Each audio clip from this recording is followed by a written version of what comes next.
오늘 우리가 읽어가는 이 여호수아 14장 내용부터 이제 길게 뒤에 여러 장을 통해서 이제 소개가 되는 것은 요단 서쪽에 있는 땅, 1년 정도의 기간 동안 이 가나안 정복 전쟁을 마치고 나서 차지하게 된 요단 서편에 있는 땅을 9지파 반에게 이제 분배하게 되는 그런 과정들에 대해서 소개를 해주고 있습니다.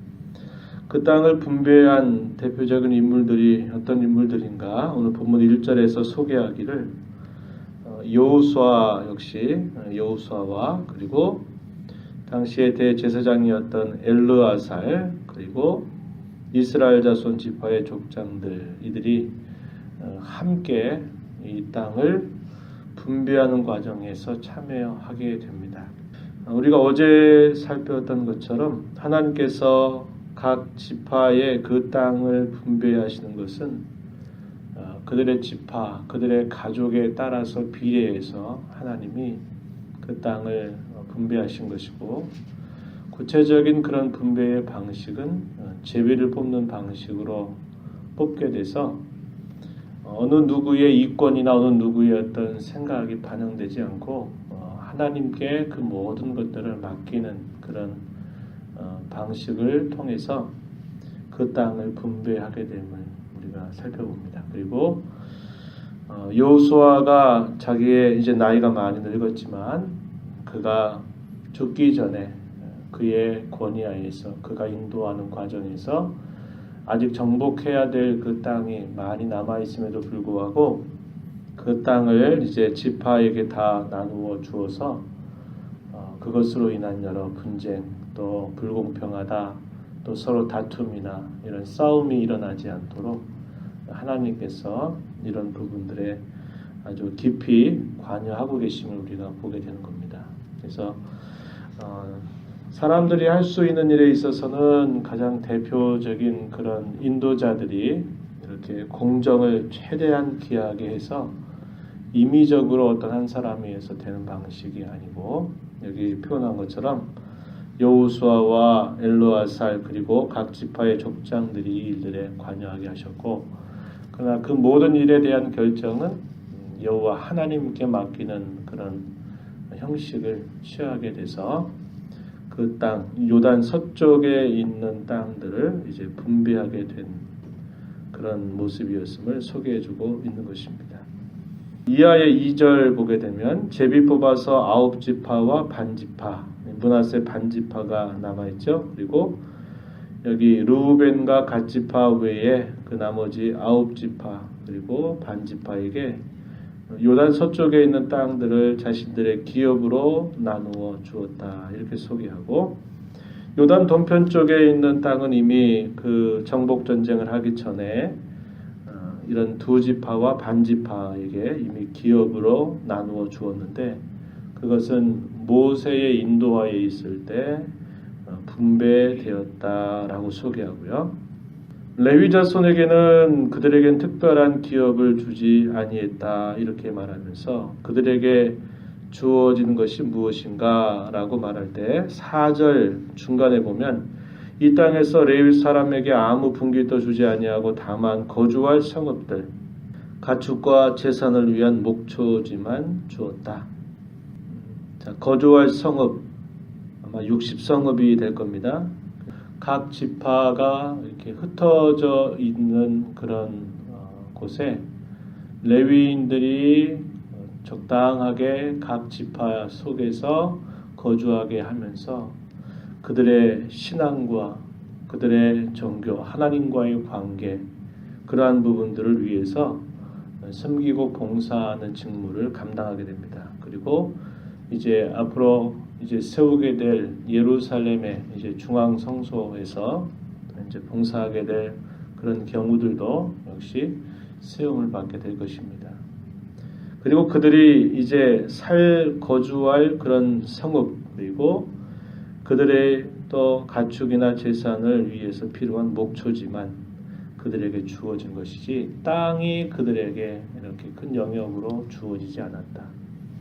그들에게 주어지는 몫이라고 하는 것은 여호와께 제사를 드리고 특별히 화제제사를 드리고 남은 그런 음식들을 그들의 몫으로 돌렸고, 하나님께서는 그걸 통해서 내가 너희의 기업이 되어주마, 내가 너희의 기업이다 라고 하나님께서 말씀하시면서 이 레위 지파에게는 분깃이 없고, 자, 한 자리가 한 지파의 분배가 비는 대신에 요셉의 두 아들이었던 에브라임과 므낫세가 이제 두 지파로 나뉘어져서 그 땅을 차지하게 되어 12지파를 형성하게 되었다. 그 과정을 소개해주고 있는 겁니다.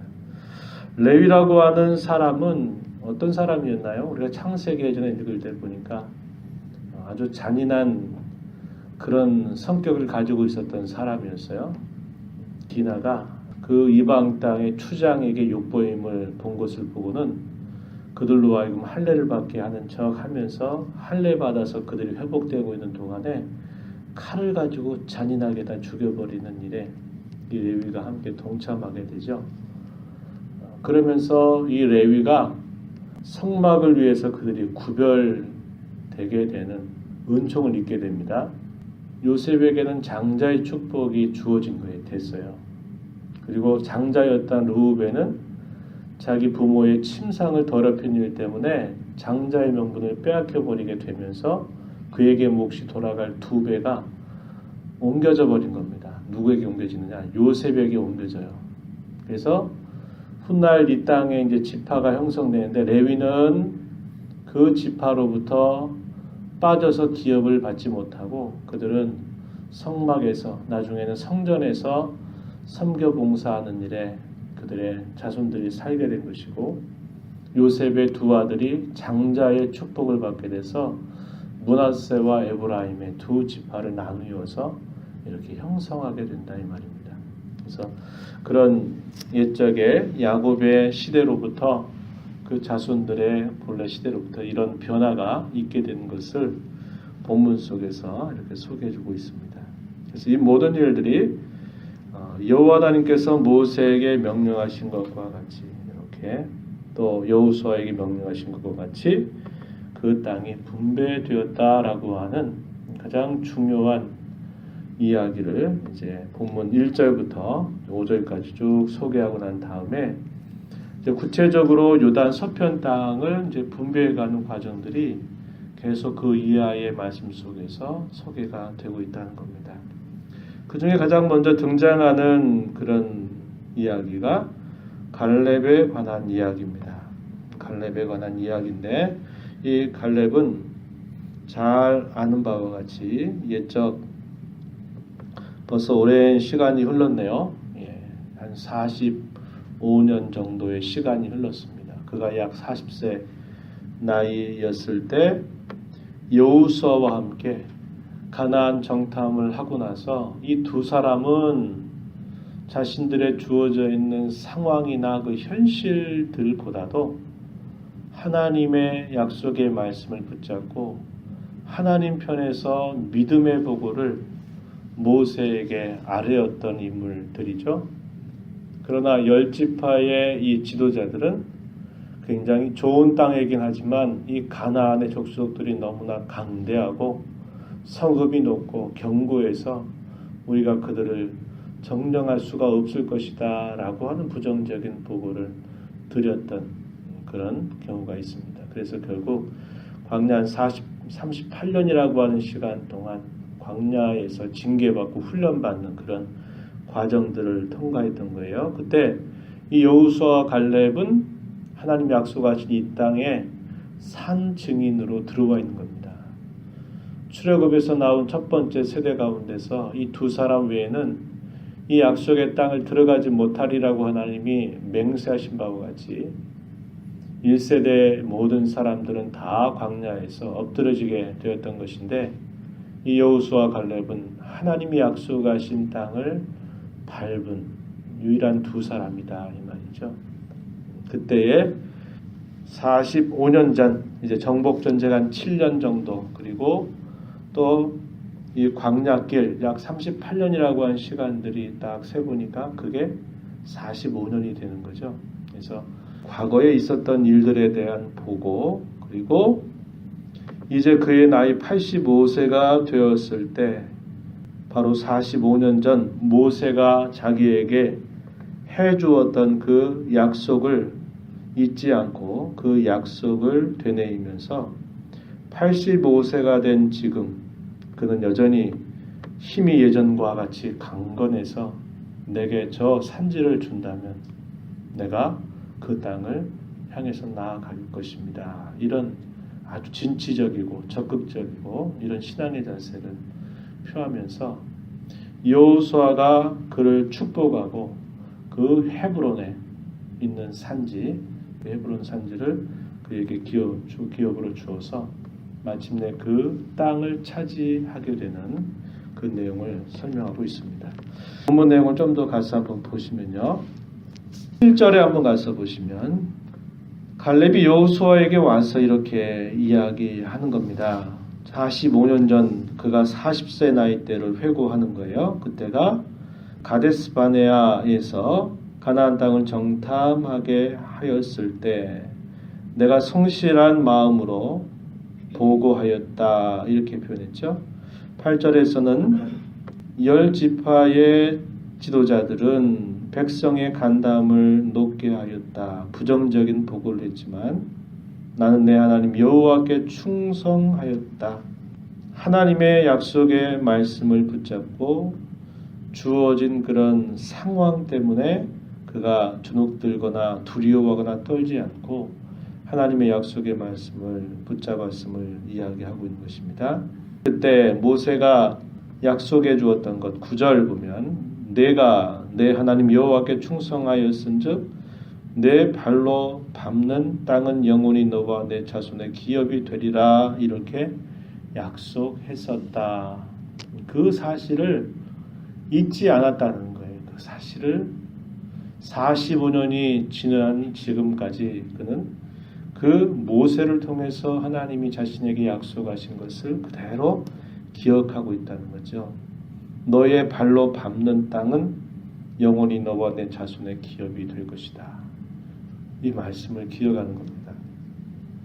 그러면서 이제 보소서 10절 여호와께서 이 말씀을 모세에게 이르신 때로부터 이스라엘이 광야에서 방황한 이 45년 동안을 여호와께서 말씀하신 대로 나를 생존하게 하셨나이다.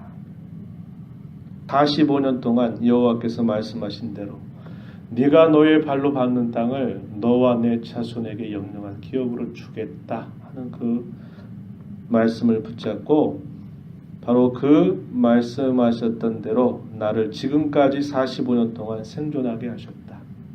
자기에게 주어진 것을 하나님이 이루실 때까지는 하나님이 결코 자신을 데려가지 않을 거다.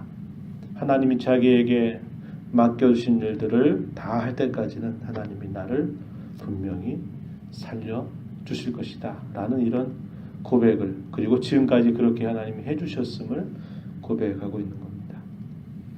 이런 표현들을 통해서 사명이 끝나기 전에는 주님께서 약속하신 바가 이루어지기 전에는 감당하기 전에는 하나님이 그대로 나를 붙들어 주신다 하는 것에 대한 그의 자세를 우리가 볼 수 있죠. 10절 끝자락에 오늘 내가 85세로 돼 모세가 나를 보내던 날과 같이 오늘도 내가 여전히 강건하니 내 힘이 그때나 지금이나 같아서 싸움에나 출입에 감당할 수 있습니다. 자, 그가 여전히 강건하다. 내 힘이 45년 전이나 지금이나 같다. 그래서 싸움에나 출입에 감당할 수 있다. 이렇게 고백합니다. 그날의 여호와께서 말씀하신 이 산지를 지금 내게 주소서. 당신도 그 날에 들으셨거니와 그곳에는 아낙 사람이 있고 그 성읍들은 크고 견고할지라도 여호와께서 나와 함께 하시면 내가 여호와께서 말씀하신 대로 그들을 쫓아낼 것입니다. 이렇게 고백하고 있는 것입니다. 갈렙이 요구한 곳은 가장 험악하고 점령하기 힘든 지역입니다. 지역이고 그 가나안 족속들 가운데 가장 강한 사람들이 아낙 자손들이 있었던 그런 땅이고 여전히 그 땅이 다 정복이 되지 않은 상태로 남아있지만 당신께서 이 약속하셨던 그 말씀을 따라서 허락해 주면 내가 그 땅을 차지할 것입니다. 그 땅을 내게 주십시오. 이렇게 요청하는 겁니다. 그동안 해왔던 그의 신앙의 행위나 이런 것들을 통해서 어떻게 보면 가장 편하고 가장 좋은 땅을 요구할 만도 했을 것입니다. 그런데 그는 그렇게 하지 않아요. 누구도 쉽게 전쟁을 벌여서 그 땅을 취하기 힘든 곳, 그곳을 자신의 기업으로 달라고 이야기하는 겁니다. 가장 힘들고 가장 굳은 일, 가장 쉽지 않은 그런 길을 먼저 택해서 그 땅을 내게 달라고 요청하니 그 자세가 얼마나 귀하고 얼마나 값진 것입니까? 안주하지 않고 하나님이 아직 약속하시는 것이 분명히 있었고 그 약속으로 인해서 지난 45년 동안 하나님이 오늘에 이르도록 여전히 그때와 같은 건강함과 힘과 기력을 내게 주셨으니 주께서 함께 하신다면 나는 능히 그 땅을 차지할 수 있을 것입니다. 그 땅을 내게 주십시오. 이렇게 요청하는 이 갈렙의 자세다라는 것이죠. 자, 그의 이러한 신앙의 태도 속에는 하나님의 약속에 대한 아주 굳은 신뢰가 결코 이렇게 쇠지 않았다라는 것을 우리가 보게 되고요. 또한 그가 그 약속의 말씀에 근거해서 변함없는 그런 의지를 가지고 있고 그런 자세를 이렇게 우리가 볼 수 있는 것입니다. 그래서 하나님을 향한 굳은 신뢰, 다르게 말하면 뭘까요? 약속에 대한 굳은 믿음이 아주 선명하게 서 있고 또 그 믿음에 따라서 그가 대단히 진취적이고 적극적이고 대단히 능동적인 분명한 의지, 어떤 열정, 실행하려고 하는 어떤 그의 마음가짐이 조화를 이루고 있다는 거예요. 참 찾아보기 힘든 아주 드문 아주 신앙의 좋은 면모를 가지고 있는 사람이었음을 우리가 보게 되죠. 어떤 사람은 뭔가 이렇게 지식적인 면이나 지적인 면에 잘 돼 있는데 굉장히 실행하는 면들이 취약하다든지 또 반대로 뭔가를 막 하려고 하는데 바른 지식이 없는 열심 때문에 항상 일들을 그르칠 수 있는 실수를 범하기 쉬운 것이 대단히 많이 있어요. 그런데 이 두 가지 면이 아주 균형을 이루고 있는 어떤 그의 신앙의 자세를 우리가 읽을 수 있게 된다 하는 것입니다. 이런 신앙의 자세는 이때에도 하나님을 아주 시원케 해드리는 인물이었다는 것이고 역시 이 말을 듣는 여호수아도 그 말을 대단히 기쁘게 들었을 겁니다. 어떻게 했어요? 축복하고서 그렇게 하라고 한 겁니다. 그리고 그렇게 한 대로 그는 마침내 하나님의 은혜를 통해서 그 산지를 자신들의 기업으로 차지하게 되어서 그 땅을 자신의 소유로 삼는 그런 결과를 가져왔던 것임을 우리가 보게 되는 것입니다. 그래서 그런 신앙의 자세, 우리가 지금을 살아가는 그 모든 저와 여러분 또 모든 성도들에게 있어서도 이런 신앙의 자세는 하나님을 기쁘시게 하고 다른 사람에게 아주 힘을 북돋아주는 아주 귀한 자세가 됨을 배우게 되는 겁니다.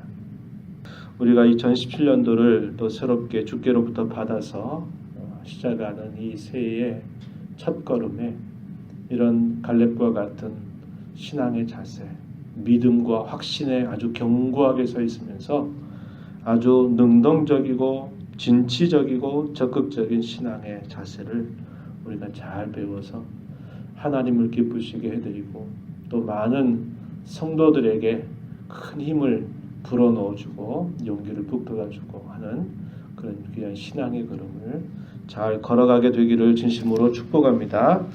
하나님 아버지 감사합니다. 이 새벽 시간에도 저희들을 이렇게 불러주셔서 아버지 앞에 함께 찬송하고 저희에게 주시는 귀한 말씀을 또 듣게 하심으로 이 땅에 사는 하나님의 자녀로서 어떻게 저희들의 삶을 살아가야 될지 교훈해 주셔서 감사합니다.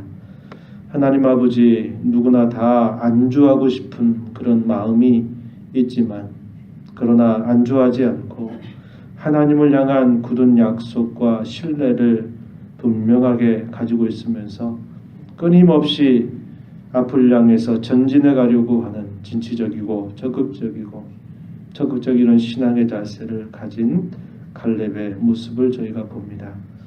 오늘 저희들이 몸된 교회에 속해서 이 땅에 살아가는 저희들의 모든 생애 가운데서 하나님을 향한 온전한 신뢰와 믿음, 그리고 저희들이 끊임없이 삶에 안주하지 않고 하나님의 뜻을 이루기 위해서 앞을 향해서 언제나 전진하려고 하는 이 신앙의 의지와 자세가 좋은 균형을 이루어서 아버지 하나님 2017년도를 저희들에게 허락하신 것을 감사하면서 이런 신앙의 자세를 통하여 저희들을 부르신 하나님을 기쁘시게 해드리고 또 많은 성도들을 유익되게 하고 기쁘게 하는 저희들의 신앙의 걸음이 되도록 도와주시옵소서. 은혜의 보좌 앞에 나와서 간절한 마음으로 간구합니다. 연약함과 필요를 잘 아시는 우리 주님께서 이 시간도 저희의 필요를, 저희들의 연약함을 굳게 붙잡아 주시고 세워 주시옵소서. 예수님 귀하신 이름으로 기도하옵나이다. 아멘.